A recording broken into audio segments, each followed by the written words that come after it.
Good evening, friends. So, let me thank all of you to help me reach this milestone of 200 webinars. It would not have been possible without the love you have shown to the content that I share with you. And I hope that I continue to do it longer. Coming to our milestone webinar 200 today. What we started in COVID time, without realizing that it is going to be loved so much by family physicians. So let me talk today on sudden death in young, part 2. And believe me, only we can prevent it. Once the patient is diagnosed with these silent ailments, then it is not in our hands. Last week we saw android obesity, insulin resistance, hyperinsulinemia, high triglycerides, low HDL to cholesterol, pre-diabetes, high uric acid, pre-hypertension, and hypercoagulability makes metabolic syndrome. Today, let us look at a spectrum of non-communicable disease. Hypertension and its complications on target organs like brain, heart, eyes, kidney. Diabetes and complications, again the same 4 organs, plus the feet. Dyslipidemia and complications, again the same 4 complications. Coronary heart disease is because of diabetes, hypertension, and dyslipidemia. Cancer is a non-communicable disease, so we have to prevent it. Of course, it doesn't cause sudden death, so we are not focusing more on that. Obesity will lead to all of this. And today, Times of India released some new guidelines on obesity. I'm going to share that also. And related to substance abuse, alcohol, tobacco. So we are mainly talking of hypertension, diabetes, and dyslipidemia. All non-communicable diseases are slow growing. Multiple factors in causation, basically lifestyle ailments. They're silent killers. Oh, he was fine till yesterday. Today he didn't get up. It is always the person was so nice is in the past tense. Chronic changes in the body, target organs. So it is our job, friends, to detect the disease and for early complication detection. Every diabetic hypertension patient should undergo tests regularly to detect the complications early. They cripple, disable more than the kill, but they're also the cause for sudden death. We've been talking a lot on lifestyle ailments. So let's talk of why we talk so much of lifestyle ailments. Changes in lifestyle, abundant and junk food. People have money, they have more food, high calories.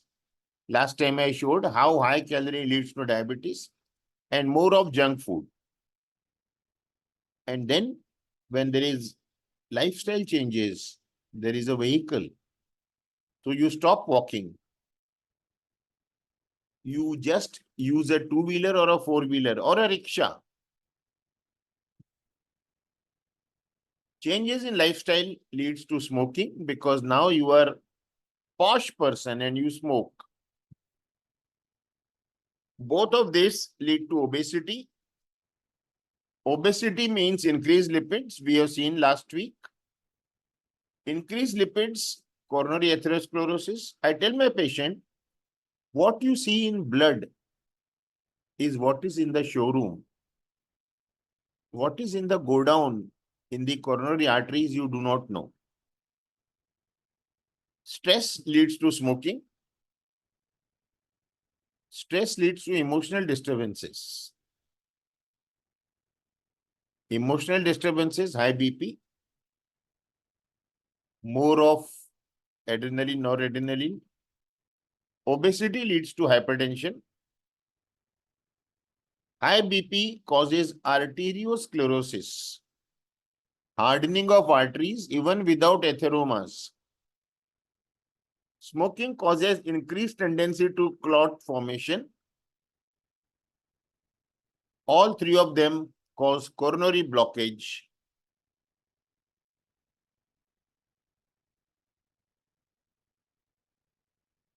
Coronary blockage causes reduced blood supply to heart muscle, myocardial infarction, sudden death. Oh, he was fine till yesterday. All this is happening in 30 to 40 age group because of lifestyle. Earlier, all this would happen in aging. 55 year, 60 year, high BP, and then the whole procedure follows. Changes in arterial wall, and then infarction. Let's take a natural history of disease. In the human host, if a chronic ailment is established, let's say diabetes gets established, there are certain tissue and physiological changes. The horizontal line is the clinical horizon. The patient does not know that he or she is unwell. This is the time that I have to pick up my HbA1c of 5.8, my LDL of 115. Patient has mild sign symptoms. They take it to stress. They take it to overworking. There is illness, there is disability, deficit, chronic symptoms, and death. And my friends, this journey from establishment of diabetes or hypertension or dyslipidemia till death is 15 years. So we have good time. We have to pick it up fast.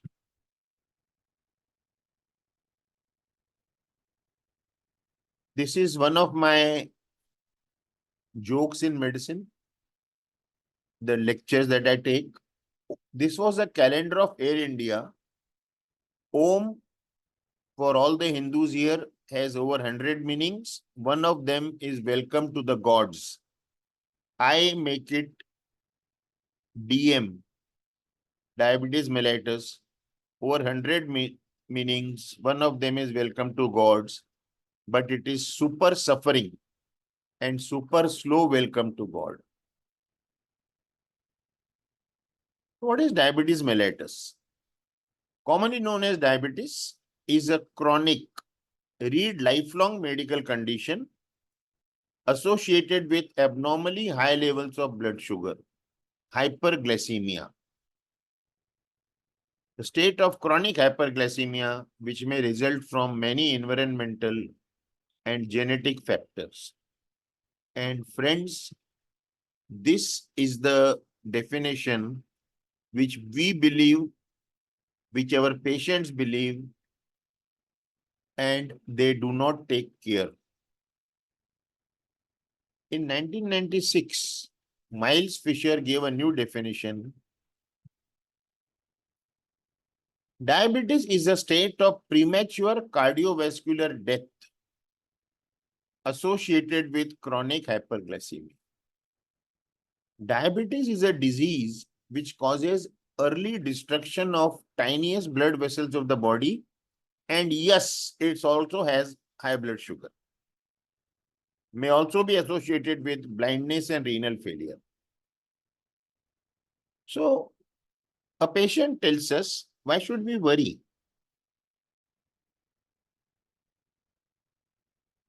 In 2021, diabetes was the direct cause of 1.6 million deaths, and 47% of all deaths due to diabetes occurred before the age of 70 years. Another 5,30,000 kidney disease deaths were caused by diabetes, and high blood glucose causes around 11% of cardiovascular death. This is by World Health Organization as late as 14th November 2024. And my dear friends, if you have a new patient coming in who's undergoing dialysis, there is a good chance that half of them may not know that the cause of renal failure was diabetes. Sudden cardiac death in young people with diabetes, an opportunity for prevention for us. Compared to those without diabetes mellitus, people with diabetes are at twice the risk of sudden cardiac death, because diabetes is associated with increased morbidity and mortality, especially due to higher risk of concomitant coronary artery disease and congestive heart failure. I have been practicing for 47 years. Last 20 years, ICU facilities have become very good. My first 20 years of practice, I had not seen a single diabetic with first episode of LVF coming alive from the ICU. So why should we worry?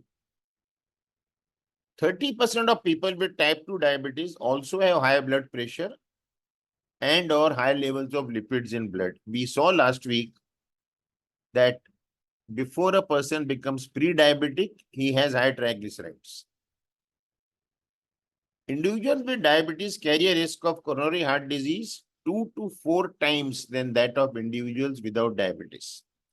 Actually, there is a reference.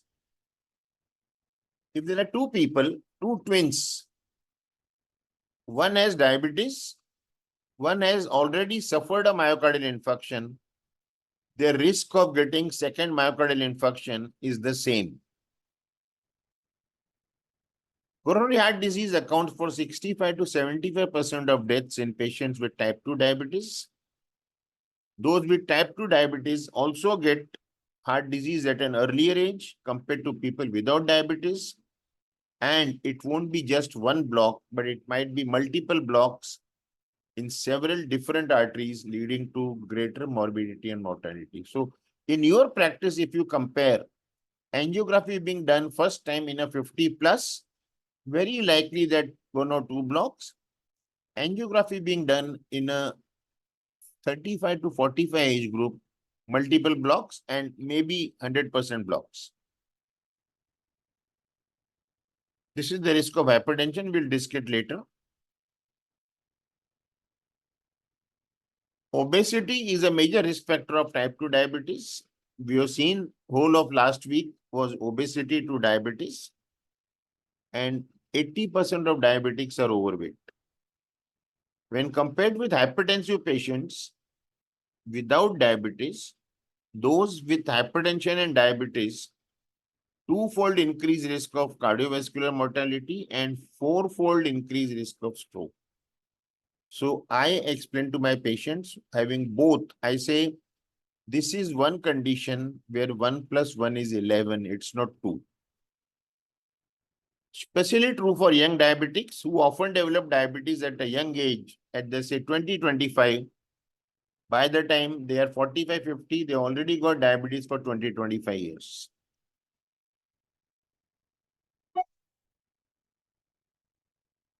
Middle-aged individuals between 45 to 60 with type 2 diabetes who have yet to develop cardiovascular disease, their stress test is normal, have the same risk of fatal or non-fatal myocardial infarction as those without diabetes who have already experienced cerebrovascular or cardiovascular disease. So what I told you, having diabetes is same as having had one cardiac infarct already.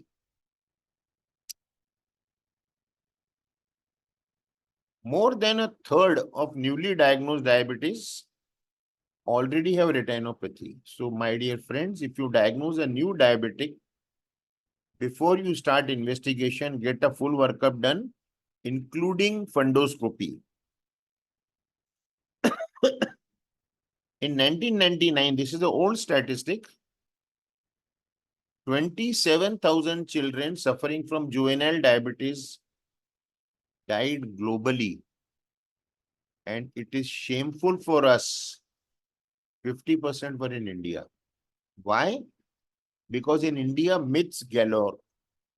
Some Baba will say, don't take insulin. Somebody will promise, I will make it all right. Make sure type 1 diabetes requires insulin for survival. Type 2 diabetes requires insulin for control.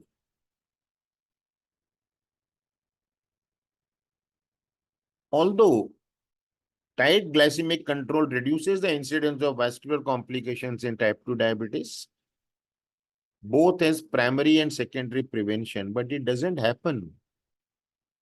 I had a patient come to me 3 days back, and she had cold and cough. So I wanted to prescribe her a cough syrup. So I asked her, are you diabetic? Yes, but I am controlled. I said, anyway, we'll give you a sugar-free cough syrup. Then I was writing a prescription. I asked her and the son, what was the last HbA1c? She said, what is that? This is educated family. Eh? I said, when did you last check your blood sugar? She said, 1 year. I made her do a full diabetic package. Her fasting was 270, PP was 420, HbA1c was 12. And she was calm. Meetha khate hain? Yes, not so much. I said, in a week, how many times? Every day, little. In Western outpatients, because they keep statistics, only 3% diabetics meet guidelines targets of HbA1c every 3 months below 7. All others are uncontrolled. Hazard a guess for India. Gestational diabetes affects 3 to 5% of all pregnant women, and half of them get diabetes when they become elder. So should we screen for type 2 diabetes? Now I'm coming to screening, which is our role. Type 2 diabetes is frequently not diagnosed until it has affected a target organ, retinopathy, coronary artery disease, or kidney. 1/3 of people with type 2 diabetes may be undiagnosed. Screening for diabetes is essential testing for diagnosing diabetes. You have to screen the patient. Yearly screening for complication is essential for diagnosing complications early and strongly recommended. These guidelines are from American Diabetic Association. Who should be screened? It was earlier 45, but last year it has been made 35. Consider screening all individuals aged 35 or more, particularly in individuals with a BMI of 27 and BMI of 27, you will hardly get anyone under that. If test is normal, repeat every year. And this test is FBS and HbA1c. Below 35. Who should you screen below 35?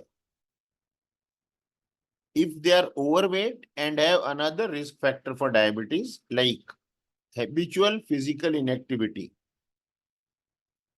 first degree relative with diabetes. In females, delivered a baby weighing more than 9 pounds or had history of gestational diabetes.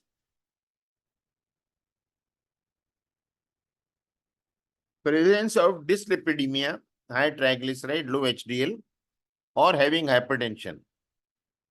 If test is normal, repeat every 1 year. Children, type 2 diabetes. I am not talking of type 1.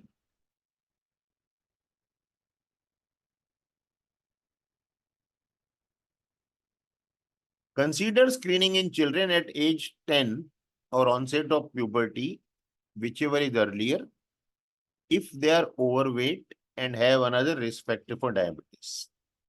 So overweight child with a family history, please evaluate at 10. First degree relative with diabetes, member of a high risk ethnic population. Indians are high risk ethnic population for diabetes. Why it is written here? I have added Indian. This is American Diabetic Association. So they will write high risk ethnic population. Signs of insulin resistance or condition associated with insulin resistance, what we have discussed last time. Maternal history of diabetes or gestational diabetes. Test is normal, repeat every 2 years. What are the screening methods? Fasting plasma glucose or 2-hour post-glucose test are both appropriate. FPG is recommended as initial screening for non-pregnant adults because it is easily reproducible and it is more convenient. Less costly, easier to administer. 2-hour post-glucose or 2-hour post-meal identifies people with impaired glucose tolerance, may be considered in patients with impaired fasting glucose to better determine presence of diabetes. So what are the diagnostic criteria as per American Diabetic Association? Fasting plasma glucose below 100, that means only till 99. If the patient has 103, the patient may say, Doctor, I took ice cream last night. Sorry, it doesn't make a difference. If you are a non-diabetic, within 2 hours, your blood sugar should go down to below 140, and overnight fasting. For diabetes, you don't require 12 hours. You are okay with 8-hour fasting also. And if it is 126 milligram percent or more is diabetes. 2-hour post-meal challenge test. Below 140 is normal. Below 200. More than 200 is diabetes. Random, there is no normal. 200 or more is greater, is diabetes. HbA1c less than 5.7 is normal. Above 6.5 is diabetes. This is from venous blood.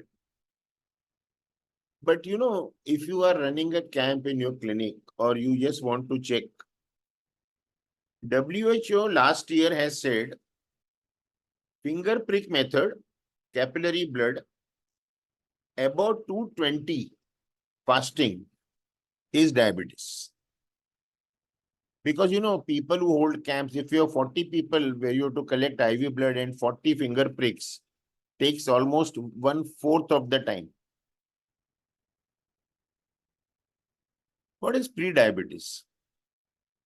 Impaired glucose tolerance, 2-hour post-glucose or 2-hour post-meal, above 140 and below 200.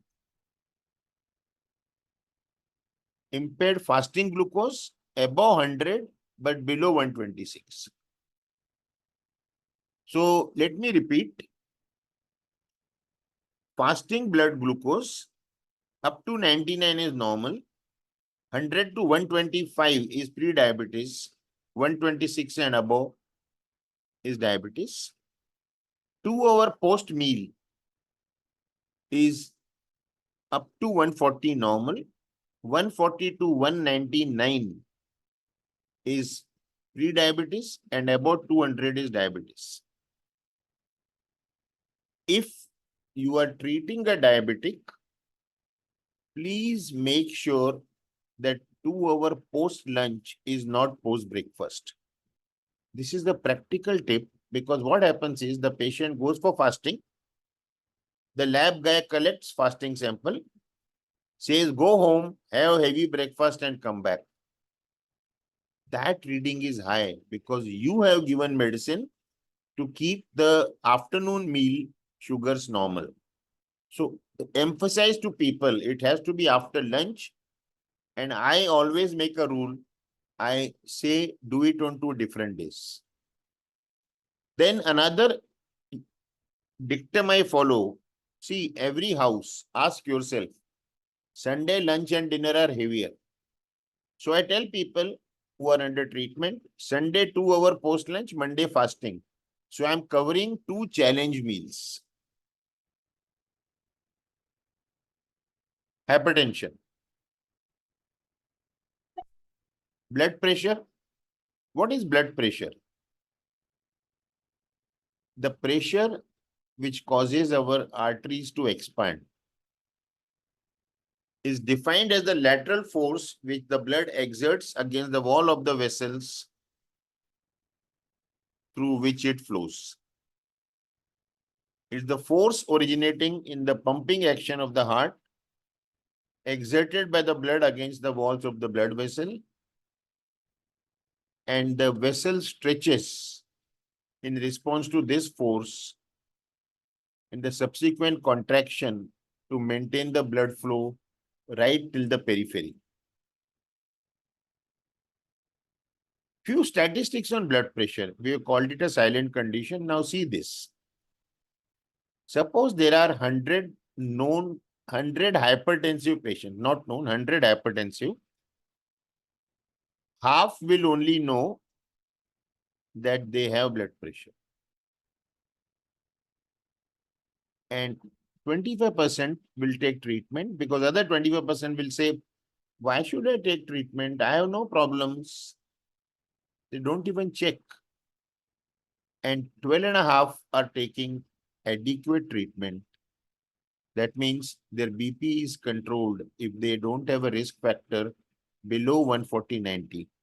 That means, my dear friends, 87.5 are at a risk of complications and sudden death. How does blood pressure get regulated? There is something known as the peripheral resistance, which the flexible arteries provide. There is the cardiac output. If the cardiac output is normal, blood pressure will be normal. If the cardiac output is lower, the patient is in failure, then blood pressure will be lower. And elasticity of the larger arteries, if the arteries lose elasticity, either due to atherosclerosis or due to arteriosclerosis, they become less elastic. And volume of blood in the arterial system, if a patient is dehydrated or a patient has lost a lot of blood due to some trauma, the BP will drop. And viscosity of the blood. All these 5 factors regulate the blood pressure. High blood pressure, why it occurs? For a variety of reasons, blood vessels lose their flexibility either due to deposition of cholesterol, or due to age, or due to smoking. The muscles surrounding them force them to contract. Then heart has to pump forcefully to reach the blood to the periphery because blood carries oxygen. Then the heart has to pump faster and the BP goes up. And this, my dear friends, the excess pumping of the heart is evident both on ECG and 2D echo as left ventricular hypertrophy. Known as a silent killer because it may be present for decades with no perceptible symptoms. Hypertension is usually detected at routine examination. So we have a rule now in my clinic. We have a rule for last 10 years. Any patient above the age of 25 comes for whatever symptoms, we will check pulse rate, oxygen, BP, and temperature. Of course, if they come for trauma, I will not check temperature, but BP we will always check. And we always monitor weight because if you keep records, keeping a patient's weight monitoring is always helpful. Over a period, this higher pressure in the vessels damages the arterioles in the heart, kidney, brain, retina, and weakens the overworked heart, that is causing left ventricular failure. The increased risk of death from coronary artery disease, congestive heart failure, kidney failure or stroke. Chief danger of hypertension. Kidney failure does not kill suddenly, it kills slowly. I still remember I had a physician. He was the registrar when we were doing medical term. And he had said that only if I get chronic kidney disease, I will commit suicide because it is a horrible time to live. What are the types? Essential or unknown region, unknown origin, unknown cause, only lifestyle management. And secondary, result of a specific disease, pheochromocytoma, renal artery stenosis. So you correct the problem and the BP goes away. Essential hypertension has to be treated for life. So my dear friends, when you give a treatment for hypertension to any patient, please write on the paper always. They will ask you, can I stop it? I will decide based on your performance.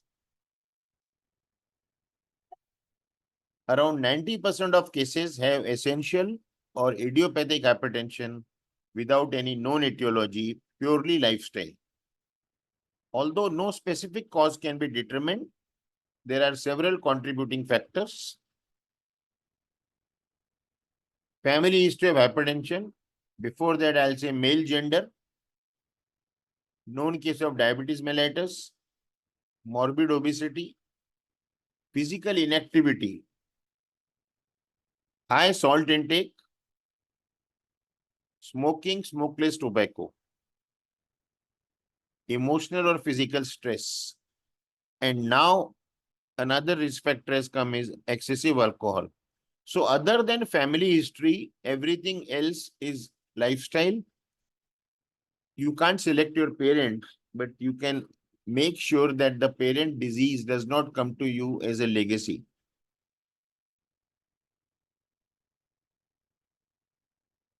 So friends, this is a request from me to all of you. From today, you will not use the word borderline blood pressure or borderline sugar. There is nothing borderline. It is pre-diabetes, pre-hypertension.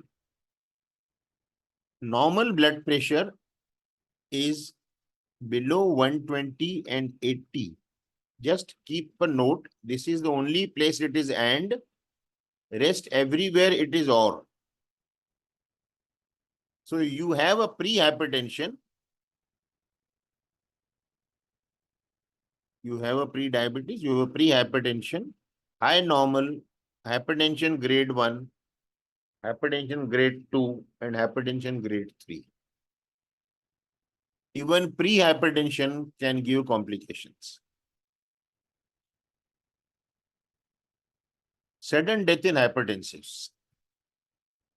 Acute left ventricular failure was the most common cause of sudden death as a result of hypertension and was followed by intracerebral hemorrhage.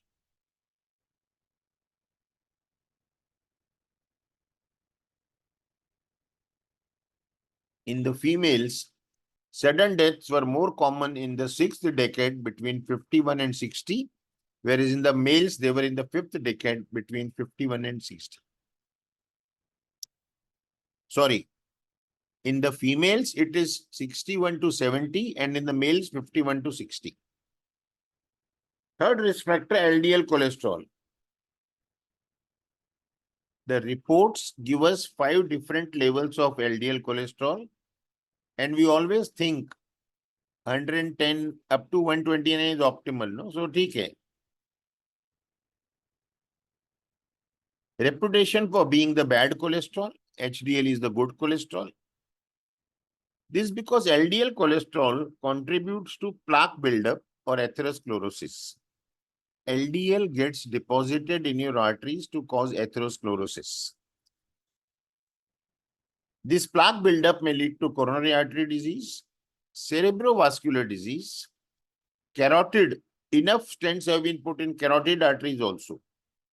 Peripheral arterial disease, especially a smoker, and aortic aneurysm.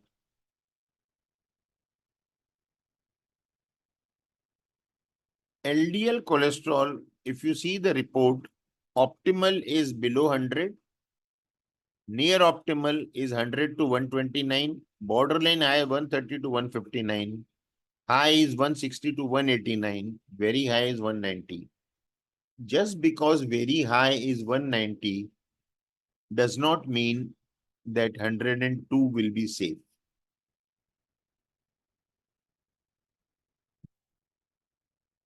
Most adults should keep their LDL cholesterol below 100.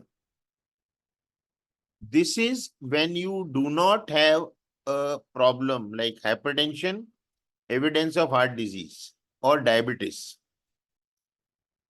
An LDL level above 100 raises the risk of cardiovascular disease, stroke, or heart attacks. Those with a history of atherosclerosis, LDL goal should be below 70.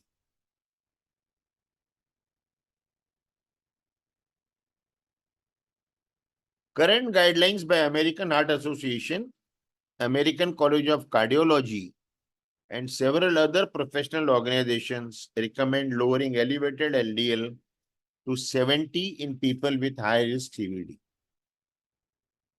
And if somebody has diabetes or has had one angina attack, LDL desirable is below 50.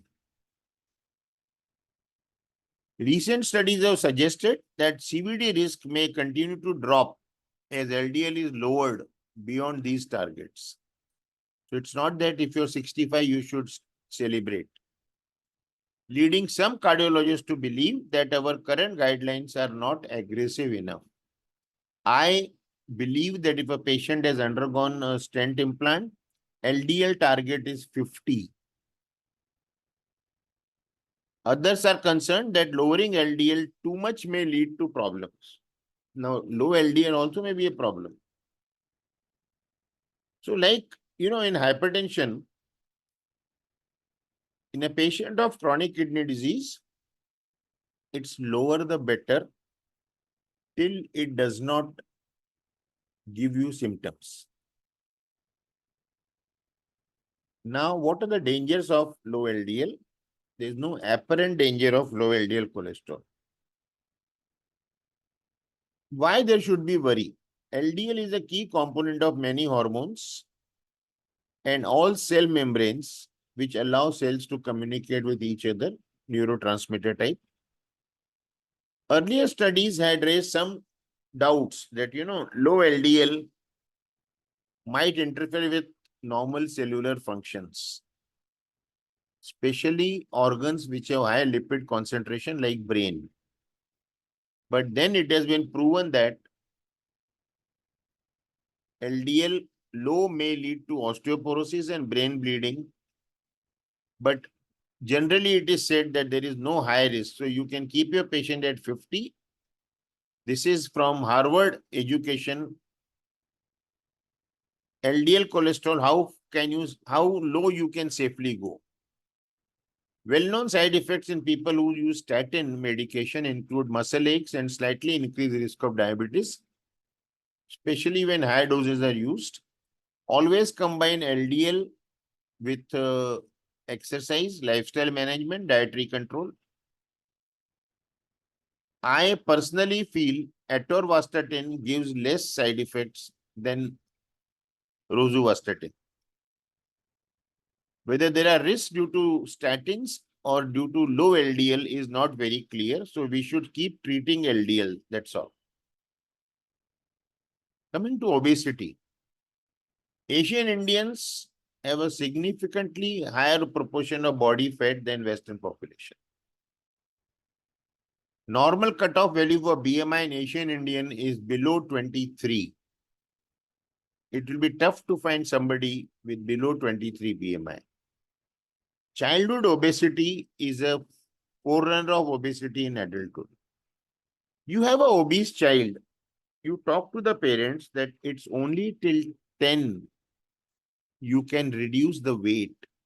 Once the child crosses the age of 10 or 11, or it just enters puberty, that obesity will never go. Central obesity, we have discussed enough last time. Deposition of large quantities of abdominal fat, visceral fat, subcutaneous fat, increased waist circumference and waist to hip ratio. Higher in women. Indian women have wider hips. Associated with hyperinsulinemia, insulin resistance, we have spent enough time last week to talk of central obesity and hyperinsulinemia. Obesity and death. Obesity is one of the risk factors for obstructive sleep apnea also. So if your patient is sleeping, complaining, wife is complaining of snoring, ask 3 questions. If you are sitting in a group of people where they're all talking and you are not talking, is it likely that you'll sleep off? Secondly, if you drive a car and you are at a signal, do you doze off? And do you wake up suddenly with a jolt in the night?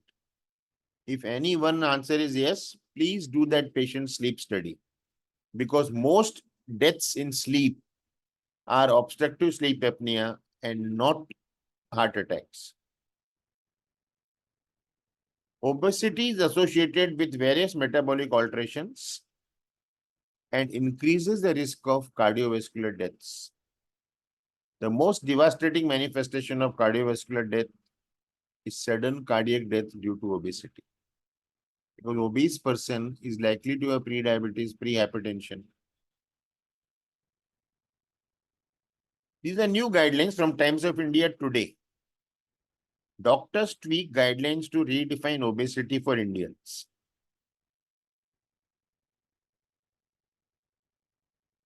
Now see, on the upper left corner, the thin fat Indian.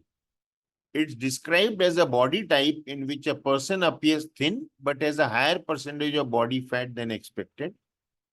For Indians, it's linked to a history of malnutrition and the body's tendency to store fat during times of abundance. So if you are not eating, or if you are doing intermittent fasting, or if you are fasting 1 meal a day, then body stores fat when you are eating so that to be used when you are fasting. Body mass index, I'll show you the next one.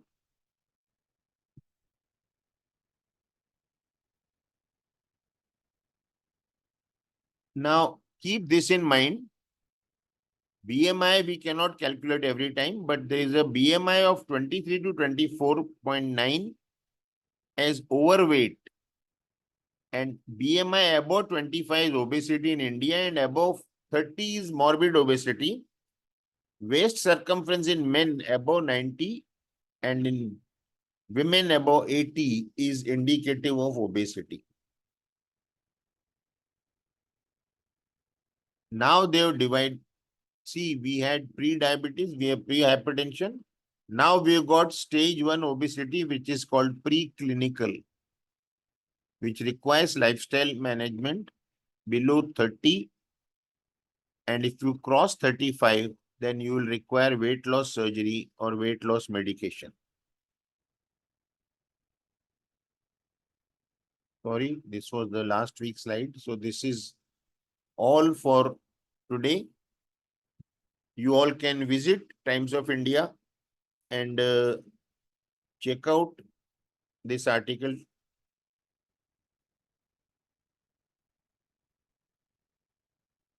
Let's see, are there any questions? Can we take HbA1c only for diagnosis of DM first time? Yes, you can.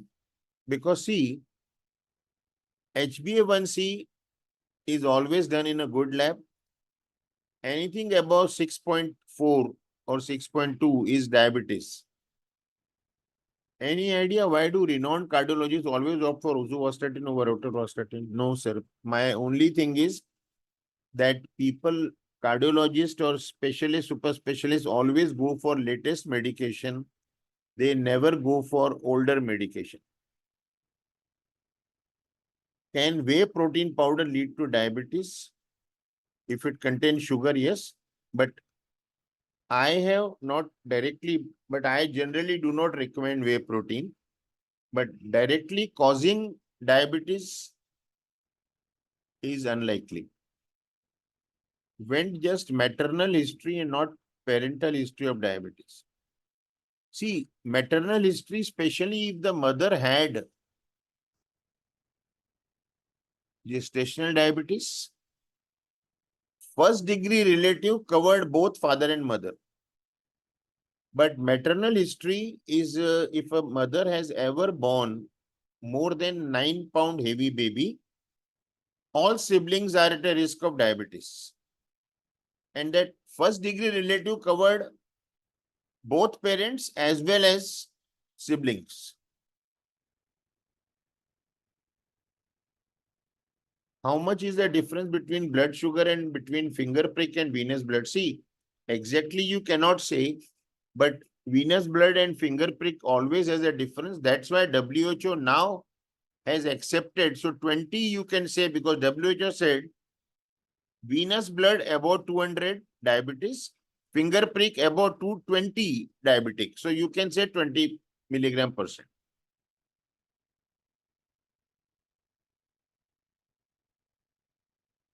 Ashok Mishra saying he saw me today only. I have come many times. If a person has dyslipidemia, should we continue statin lifelong, please?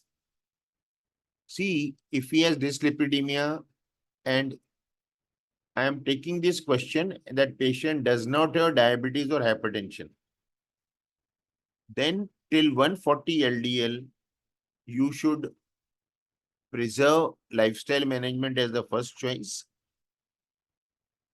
Now, I don't want to give too much of my example, but I happen to have a genetic hypolipidemia. So much so that my health insurance policy was once denied on hypolipidemia. So I told the doctor that, are you joking? My LDL is 50, 48 or 46. My cardiologist friend has told me to take 10 milligram atorvastatin for life because I am a diabetic and I am a hypertensive. Atorvastatin or statins, my dear friends, this is a message for today. Statins have gone beyond just reducing cholesterol. They actually stabilize the endothelium of your coronary arteries. So if a patient of mine cannot take aspirin because he gets bleeding or he gets acidity, and I say, okay, he's on statins, that is stabilizing the endothelium. So yes, if you have to give, then you give. Second guideline is that hypertension above 140, if you pick up LDL, don't wait for lifestyle management. You start. You may reduce the dosage from 80 to 40 to 20 to 10. In older patients, same guidelines. Acha, newspaper you saw today, right? Times of India it is. Semaglutide helps to reduce diabetes and its complications. These are all claims, but generally we have not seen what can delay diabetes and what can prevent diabetes is lifestyle management, diet control, calorie control, and exercise. Best time to prescribe atorvastatin is after dinner. Atorvastatin, rosuvastatin, whatever vastatin, after dinner.